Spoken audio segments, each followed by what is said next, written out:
ಸಂಸದ ಪ್ರಜ್ವಲ್ ಅಶ್ಲೀಲ ವಿಡಿಯೋ ಬಗ್ಗೆ ಬಿಜೆಪಿ ಹೈಕಮಾಂಡ್ ಫುಲ್ ಗರಂ ಆಗಿದ್ದು ಮೊದಲ ಬಾರಿಗೆ ಪ್ರತಿಕ್ರಿಯೆಗಳು ಕೂಡ ಬರ್ತಾ ಇದೆ ಹೈಕಮಾಂಡ್ನಿಂದ ಈ ವಿಚಾರಕ್ಕೆ ಸಂಬಂಧಪಟ್ಟಂತೆ. ಪ್ರಜ್ವಲ್ ರೇವಣ್ಣ ವಿಡಿಯೋ ಬಗ್ಗೆ ಅಮಿತ್ ಶಾ ಕೆಂಡಾಮಂಡಲರಾಗಿದ್ದಾರೆ. ಪ್ರಜ್ವಲ್ ಪ್ರಕರಣದ ಬಗ್ಗೆ ಕೇಂದ್ರ ಸಚಿವ ಅಮಿತ್ ಶಾ ಮೊದಲ ಪ್ರತಿಕ್ರಿಯೆಯನ್ನು ಕೊಟ್ಟಿದ್ದಾರೆ. ಜೆಡಿಎಸ್ ಬಿಜೆಪಿ ಪಾಲಿಗೆ ಭಾರಿ ದೊಡ್ಡ ಮುಜುಗರ ತಂದಿಟ್ಟಿರುವಂತಹ ಪ್ರಕರಣ ಇದು. ಈ ವಿಚಾರವಾಗಿ ಬಹಿರಂಗವಾಗಿ ಪ್ರಜ್ವಲ್ ವಿರುದ್ಧ ಅಮಿತ್ ಶಾ ವಾಗ್ದಾಳಿ. ಪ್ರಜ್ವಲ್ ಮೇಲಿನ ಆರೋಪಗಳು ಗಂಭೀರವಾದದ್ದು, ಸಹಿಸಲು ಸಾಧ್ಯ ಇಲ್ಲ. ಮಹಿಳೆಯರನ್ನ ಅವಮಾನಿಸುವವರನ್ನ ಸಹಿಸೋದಿಲ್ಲ. ಮಹಿಳೆಯರ ಘನತೆಗೆ ಧಕ್ಕೆ ತರೋದನ್ನ ಖಂಡಿಸ್ತೇವೆ. ಕರ್ನಾಟಕ ಸರ್ಕಾರ ಯಾಕೆ ಶೀಘ್ರಗತಿಯಲ್ಲಿ ತನಿಖೆ ನಡೆಸ್ತಾ ಇಲ್ಲ ಅಂತ ಗುವಾಹಟಿಯಲ್ಲಿ ಕೇಂದ್ರ ಗೃಹ ಸಚಿವ ಅಮಿತ್ ಶಾ ಹೇಳಿಕೆ ಕೊಟ್ಟಿದ್ದಾರೆ. ಈ ಪ್ರಕರಣದ ಕುರಿತಾಗಿ ಬಿಜೆಪಿ ಹೈಕಮಾಂಡ್ ಫುಲ್ ಗರಂ ಆಗಿದೆ. श्री रेवन्ना का जो समाचार पत्रों में और चैनलों में चल रहा है वो बिल्कुल आघातजनक है. ऐसा सहन किया ही नहीं जा सकता और भारतीय जनता पार्टी का स्टैंड बहुत स्पष्ट है. हम देश की मातृशक्ति के साथ खड़े हैं, देश की नारी शक्ति के साथ खड़े हैं. नरेंद्र मोदी जी का पूरे देश को एक कमिटमेंट है कि कहीं पर भी मातृशक्ति के अपमान को सहन नहीं किया जाना. परंतु कांग्रेस पार्टी जो हम पर आरोप लगाना चाहती है, मैं छोटी सी बात पूछना चाहता हूं. वहां सरकार किसकी है? सरकार कांग्रेस पार्टी की है. फेक वीडियो आपके ध्यान में ही होंगे क्योंकि टाइम पर रिलीज किए गए हैं. और अब तक कार्यवाही कांग्रेस पार्टी ने क्यों नहीं की? कार्यवाही हमने नहीं करनी है. ये लॉ एंड ऑर्डर का इश्यू स्टेट का इश्यू है. प्रियंका जी हमसे सवाल पूछ रही है. मैं प्रियंका जी को कहना चाहता हूं, नरेंद्र मोदी जी और मुझसे सवाल पूछने की जगह आपके मुख्यमंत्री उप मुख्यमंत्री को सवाल करिए कि आपकी सरकार क्या कर रही है, क्यों जांच नहीं हो रही है. हम जांच के पक्ष में है और हमारे साथी दल जेडीएस ने भी उन पर कदम उठाने की घोषणा की है. आज शायद उनकी कोर कमेटी की मीटिंग है और कदम उठाए भी जाएंगे. इस प्रकार की घटनाओं को सार्वजनिक जीवन में, समाज में या निजी तौर पर कहीं पर कोई स्थान नहीं होना चाहिए. कठोर से कठोर कदम उठाने चाहिए. ये भारतीय जनता पार्टी का स्टैंड अफर है और उसमें कोई कंफ्यूजन भारतीय जनता पार्टी में किसी स्तर पर नहीं है. हम महिला शक्ति के अपमान का, मातृशक्ति के अपमान का घोर निंदा करते. ಈ ಬಗ್ಗೆ ಇನ್ನಷ್ಟು ಮಾಹಿತಿಯನ್ನು ನೀಡ್ತಾರೆ ನಮ್ಮ ಪ್ರತಿನಿಧಿ ರಾಜಕೀಯ ವಿಶ್ಲೇಷಕರಾದಂತಹ ಪ್ರಶಾಂತ್ ನಾತು ಸಂಪರ್ಕದಲ್ಲಿದ್ದಾರೆ.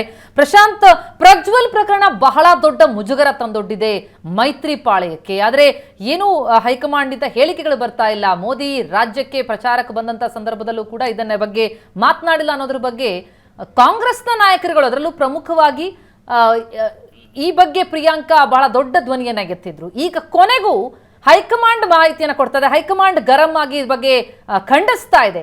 ಬಹುಶಃ ಇವತ್ತು ಪ್ರಜ್ವಲ್ ವಿರುದ್ಧ ಆಕ್ಷನ್ ಆಗುತ್ತೆ ಅನ್ನೋದರ ಸುಳಿವು ಕೂಡ ಈ ಮೂಲಕ ಸಿಗ್ತಾ ಇದೆಯಾ ಅಮಿತ್ ಶಾ ಮಾತಿನಿಂದ ಅಂತ?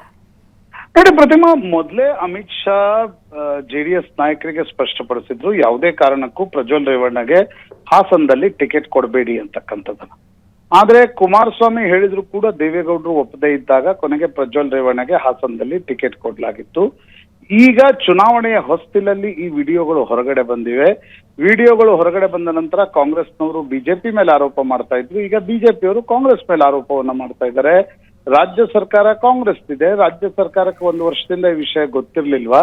ಚುನಾವಣೆಯ ಹೊಸ್ತಿಲಲ್ಲಿ ವಿಡಿಯೋಗಳು ಹೊರಗಡೆ ಬಂದ ನಂತರ ಕ್ರಮ ತೆಗೆದುಕೊಳ್ಳುವ ಹೊಣೆಗಾರಿಕೆ ರಾಜ್ಯ ಸರ್ಕಾರದ ಮೇಲಿದೆ. ರಾಜ್ಯ ಸರ್ಕಾರ ಕಠಿಣ ಕ್ರಮವನ್ನ ಪ್ರಜ್ವಲ್ ರೇವಣ್ಣ ಮೇಲೆ ತೆಗೆದುಕೊಳ್ಳಿ. ಯಾವುದೇ ಕಾರಣಕ್ಕೂ ನಾವು ಪ್ರಜ್ವಲ್ ರೇವಣ್ಣ ಇರ್ಲಿ ಆ ರೀತಿಯ ಕಾಂಡಗಳನ್ನ ಬೆಂಬಲಿಸುವ ಪ್ರಶ್ನೆಯೇ ಇಲ್ಲ ಅಂತಕ್ಕಂಥದ್ದನ್ನ ಅಮಿತ್ ಶಾ ಸ್ಪಷ್ಟಪಡಿಸ್ತಾ ಇದ್ದಾರೆ. ಪ್ರಿಯಾಂಕಾ ಗಾಂಧಿ ನಮಗ್ ಪ್ರಶ್ನೆ ಕೇಳ್ತಾ ಇದ್ದಾರೆ, ನೀವು ಹೋಗಿ ಮುಖ್ಯಮಂತ್ರಿ ಉಪಮುಖ್ಯಮಂತ್ರಿ ಪ್ರಶ್ನೆ ಕೇಳಿ, ಇಷ್ಟು ದಿನ ಏನ್ ಮಾಡ್ತಾ ಇದ್ರಿ ಅಂತಕ್ಕಂಥದ್ದನ್ನ ಅಮಿತ್ ಶಾ ಕಾಂಗ್ರೆಸ್ನ ರಾಜ್ಯ ಸರ್ಕಾರಕ್ಕೆ ಕೇಳ್ತಾ ಇದ್ದಾರೆ. ಎರಡೂ ರಾಷ್ಟ್ರೀಯ ಪಕ್ಷಗಳು ಒಬ್ರು ಒಂದು ಆರೋಪವನ್ನ ಮಾಡ್ತಾ ಇವೆ ಚುನಾವಣೆಯ ಹೊಸ್ತಿಲು. ಆದ್ರಿಂದ ಈ ಆರೋಪ ಪ್ರತ್ಯಾರೋಪಕ್ಕೆ ಒಂದು ಆಂಪ್ಲಿಫಿಕೇಶನ್ ಕೂಡ ಸಿಗ್ತಾ ಇದೆ. ಆದ್ರೆ ಇದೊಂದು ಪ್ರಜ್ವಲ್ ರೇವಣ್ಣ ಅವರು ನಡೆಸಿರ್ತಕ್ಕಂಥ ಈ ಒಂದು ಈ ಸಿಡಿಗಳಲ್ಲಿ ಏನು ಕೃತ್ಯಗಳಲ್ಲಿ ಪ್ರಜ್ವಲ್ ರೇವಣ್ಣ ಭಾಗಿಯಾಗಿದ್ದಾರೆ, ಅದರ ಬಗ್ಗೆ SIT ರಚಿಸಿದ ನಂತರ SIT ಯಾವ ರೀತಿಯ ಕ್ರಮವನ್ನ ತೆಗೆದುಕೊಳ್ಳುತ್ತೆ ಅಂತಕ್ಕಂಥದ್ದು ಬಹಳ ಮುಖ್ಯವಾಗಿರ್ತಕ್ಕಂಥ ಒಂದು ವಿಚಾರ. ಚುನಾವಣೆಯ ಸಂದರ್ಭದಲ್ಲಿ ಎರಡೂ ರಾಷ್ಟ್ರೀಯ ಪಕ್ಷಗಳು ಇದು ನಿಮ್ಮಿಂದಾಯ್ತು, ಇದು ನಿಮ್ಮಿಂದಾಯ್ತು, ಇದು ನಿಮಗೆ ಮುಜುಗರ ಅಂತಕ್ಕಂಥ ಆರೋಪ ಪ್ರತ್ಯಾರೋಪಗಳನ್ನ ಮಾಡ್ಕೊಳ್ತಾ ಇವೆ. ಆದ್ರೆ ಒಂದಂತೂ ಸ್ಪಷ್ಟ, ಕಾಂಗ್ರೆಸ್ ಬಿಜೆಪಿ ಮೇಲೆ ಆರೋಪ ಮಾಡ್ತಾ ಇದ್ರೆ ಇವತ್ತು ಅಮಿತ್ ಶಾ ವಾಪಸ್ ಕಾಂಗ್ರೆಸ್ ರಾಜ್ಯ ಸರ್ಕಾರದ ಮೇಲೆ ಆರೋಪವನ್ನ ಹೊರಿಸಿದ್ದಾರೆ. ನೀವು ಈ ಪ್ರಕರಣವನ್ನ ಗಂಭೀರವನ್ನಾಗಿ ಯಾಕೆ ತೆಗೆದುಕೊಳ್ಳಿಲ್ಲ? ಕಾನೂನು ಮತ್ತು ಸುವ್ಯವಸ್ಥೆ ರಾಜ್ಯ ಸರ್ಕಾರದ ಹೊಣೆಗಾರಿಕೆ. ನೀವು ಕಠಿಣದಿಂದ ಕಠಿಣ ಕ್ರಮ ತೆಗೆದುಕೊಳ್ಳಿ, ನಾವು ಮಾತೃಶಕ್ತಿಯನ್ನ ಗೌರವಿಸ್ತೇವೆ, ನಾವು ಯಾವುದೇ ಕಾರಣಕ್ಕೂ ಇಂಥದಕ್ಕೆ ಬೆಂಬಲ ನೀಡುವ ಅಥವಾ ಇದನ್ನ ಸಮರ್ಥಿಸಿಕೊಳ್ಳುವ ಪ್ರಶ್ನೆಯೇ ಇಲ್ಲ ಅನ್ನೋದನ್ನ ಅಮಿತ್ ಶಾ ಸ್ಪಷ್ಟಪಡಿಸಿದ್ದಾರೆ. ಪ್ರತಿಮಾ. ಪ್ರಶಾಂತ್, ಈಗ ಡ್ಯಾಮೇಜ್ ಕಂಟ್ರೋಲ್ನ ಸಮಯ ಅಂತ ಅನ್ಸುತ್ತೆ ನೋಡ್ತಾ ಹೋದ್ರೆ. ಈಗ ಮೊದಲಿಗೆ JDS ಕೂಡ, ಅದರಲ್ಲೂ ಪ್ರಮುಖವಾಗಿ ಕುಮಾರಸ್ವಾಮಿ ಅವರ ಹೇಳಿಕೆಗಳನ್ನ ನಾವು ಗಮನಿಸಿದ್ವಿ. ಉಪ್ಪು ತಿಂದವರು ನೀರು ಕುಡಿಲೇಬೇಕು ಅನ್ನುವಂಥ ಹೇಳಿಕೆಗಳನ್ನ ಕೊಟ್ಟರು, ಅಂತರವನ್ನ ಕಾಯ್ದುಕೊಂಡ್ರು. ಬಿಜೆಪಿಯ ನಾಯಕರುಗಳು ಕೂಡ ಅಂತರ ಕಾಯ್ದುಕೊಂಡ್ರು. JDS ಕ್ರಮ ಕೈಗೊಳ್ಳುತ್ತೆ, ಆ ಪಕ್ಷದ ಕ್ರಮ ಆಗತ್ತೆ ಅಂದ್ರು. ಈಗ ಅಮಿತ್ ಶಾ ಅವರ ಹೇಳಿಕೆ, ಇದೆಲ್ಲವನ್ನ ಗಮನಿಸ್ತಾ ಹೋದ್ರೆ ಆದಷ್ಟು ಬೇಗ ಈ ಒಂದು ಪ್ರಕರಣದಿಂದ ಆದಂತಹ ಮುಜುಗರದಿಂದ ತಪ್ಪಿಸಿಕೊಳ್ಳೋ ಪ್ರಯತ್ನಗಳಾಗ್ತಾ ಇದೆ ಅಂತ ಅನ್ಸುತ್ತೆ. ಅದು ಸಾಧ್ಯನಾ ಅಂತ? ಪ್ರತಿಮಾ ನೋಡಿ, ಸಹಜವಾಗಿ ಮುಜುಗರ ಆಗತ್ತೆ. ಯಾಕಂದ್ರೆ ಮೈತ್ರಿ ಪಕ್ಷದ ಒಬ್ಬ ಅಭ್ಯರ್ಥಿಯ ಮೇಲೆ ಇಂಥ ಒಂದು ವಿಡಿಯೋ ವೈರಲ್ ಆಗಿರತಕ್ಕಂತ ಈ ರೀತಿಯ ವಿಡಿಯೋಗಳನ್ನ ತಾನೇ ಮಾಡಿಕೊಂಡು ಅದು ಯಾರದೋ ಕೈಗೆ ಹೋಗಿ ಅದು ಬಹಿರಂಗಗೊಂಡ ನಂತರ ಮುಜುಗರ ಆಗಿದ್ದು ಸ್ಪಷ್ಟ. ಹೀಗಾಗಿ ಕಾಂಗ್ರೆಸ್ ಕೂಡ ಬಿಜೆಪಿಯನ್ನ ಇನ್ನಷ್ಟು ಮುಜುಗರಕ್ಕೆ ಈಡು ಮಾಡುವ ಪ್ರಯತ್ನವನ್ನ ಮಾಡ್ತಾ ಇದೆ.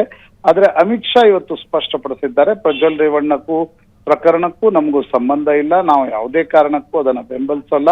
ಕಾಂಗ್ರೆಸ್ ಸರ್ಕಾರ ಕಠಿಣದಿಂದ ಕಠಿಣ ಕ್ರಮ ತೆಗೆದುಕೊಳ್ಳಿ, ನಮ್ಗೆ ಯಾವುದೇ ಅಭ್ಯಂತರ ಇಲ್ಲ ಅಂತಕ್ಕಂಥದ್ದನ್ನ ಅಮಿತ್ ಶಾ ಇವತ್ತು ಗುವಾಹಟಿಯಲ್ಲಿ ನಡೆದಿರ್ತಕ್ಕಂಥ ಒಂದು ಪತ್ರಿಕಾಗೋಷ್ಠಿಯಲ್ಲಿ ಸ್ಪಷ್ಟಪಡಿಸ್ತಾ ಇದ್ದಾರೆ. ಮೊದಲನೇ ಹಂತದ ಚುನಾವಣೆಗೆ 2-3 ದಿನಗಳ ಮುಂಚೆ ಈ ಒಂದು ಸಿಡಿಗಳು ಹರಿದಾಡಿದ್ವು. ಆಮೇಲೆ ನಂತರ ಸಿಡಿ ಮೇಲೆ CID ಒಂದು ಸ್ಪೆಷಲ್ ಇನ್ವೆಸ್ಟಿಗೇಷನ್ ಟೀಮ್ ಅನ್ನ ಕೂಡ ಮುಖ್ಯಮಂತ್ರಿ ಸಿದ್ದರಾಮಯ್ಯ ರಚಿಸಿದ್ರು. ಅದು ಈಗ ತನಿಖೆಯನ್ನ ಕೂಡ ಶುರು ಮಾಡಿದೆ. ಈ ಹಂತದಲ್ಲಿ ಎರಡೂ ರಾಷ್ಟ್ರೀಯ ಪಕ್ಷಗಳು ಚುನಾವಣೆ ಇರೋದ್ರಿಂದ, ಯಾಕಂದ್ರೆ ಪ್ರಜ್ವಲ್ ರೇವಣ್ಣ ಅವರ ಸಿಡಿ ಈಗ ಇಡೀ ದೇಶದಾದ್ಯಂತ ರಾಷ್ಟ್ರೀಯ ಮಾಧ್ಯಮಗಳು ಕೂಡ ತೋರಿಸ್ತಾ ಇವೆ. ಹೀಗಾಗಿ ಒಂದು ಮುಜುಗರದ ಸನ್ನಿವೇಶ ಬಿಜೆಪಿಗೆ JDS ನ ಮಿತ್ರನಾಗಿ ಆಗಿರ್ತಕ್ಕಂಥದ್ದು ನಿಜ. ಆದ್ರೆ ನಮಗೂ ಇದಕ್ಕೂ ಸಂಬಂಧ ಇಲ್ಲ. ಇದು ವೈಯಕ್ತಿಕ ನೆಲೆಗಟ್ಟಿನಲ್ಲಿ ಪ್ರಜ್ವಲ್ ರೇವಣ್ಣ ಮಾಡಿಕೊಂಡ ಅವಾಂತರ, ಇದಕ್ಕೂ ನಮಗೂ ಸಂಬಂಧ ಇಲ್ಲ ಅನ್ನೋದನ್ನ ಅಮಿತ್ ಶಾ ಇವತ್ತಿನ ಪತ್ರಿಕಾಗೋಷ್ಠಿಯ ಮೂಲಕ ಸ್ಪಷ್ಟಪಡಿಸ್ತಾ ಇದ್ದಾರೆ. ಪ್ರತಿಮಾ. ಥ್ಯಾಂಕ್ ಯು ಪ್ರಶಾಂತ್ ತಮ್ಮೆಲ್ಲ ಮಾಹಿತಿ.